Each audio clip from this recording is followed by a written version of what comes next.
Matinding stress sa trabaho at masamang epekto sa kalusugan ang ilan sa mga dahilan ni ICI Commissioner Rogelio Babe Singson kung bakit siya nagbitiw sa pwesto. Yan ang ulat ni Hardy Valbuena. Kung ikaw gusto magpapako, huwag mo na kami sila. Ito ang ibinahagi ni outgoing Independent Commission for Infrastructure o ICI Commissioner Rogelio Babe Singson na ito raw sinabi sa kanya ng kanyang pamilya sa pag-udyok sa kanyang magbitiw na sa ICI. Ayon kay Singson, apektado na ng trabaho sa ICI ang kanyang pribadong pamumuhay at hindi rin daw sanay ang kanyang pamilya sa maigpit na seguridad, lalo na't hindi rin daw niya ninanais ang isang marangyang pamumuhay. Ikinuwento rin ito ang matinding stress sa araw-araw na pagpasok ng maaga sa ICI para imbestigahan ang kaliwat-kanang anomalya sa flood control projects. Kakibat na rin ng masamang epekto nito sa kanyang kalusugan. My 77-year-old body cannot take it anymore. That's the other half of the situation. I've been in and out of the hospital. I just came from a medical workout.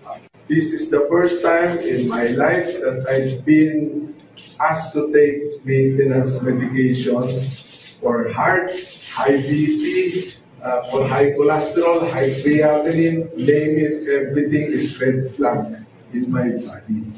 Dagdag pa ng dating DPWH Secretary, inakala niya noong una na hanggang 3 buwan lamang ang itatagal ng kanyang trabaho sa ICI. Kaugnay dito, humihingi ng pangunawa si Singson sa kanyang pagbibitiw dahil ngayon ay mas kailangan na raw niyang tutukan ang kanyang pamilya at kanyang personal na buhay. Pero sa huli, aminado si Singson na kulang pa sa ngipin ng ICI kaya't nakikipagtulungan ito sa iba't ibang ahensya ng gobyerno para malutas ang flood control scandal. Nanawagan din ito sa Senado at Kamara na ipasa na ang panukalang batas na mas magbibigay kapangyarihan pa sa ICI tulad ng panukalang paglika ng Independent People's Commission.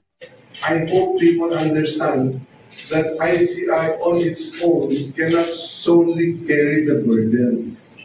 We need the support of other government institutions, particularly at this time, both houses of Congress, the Senate and the lower house.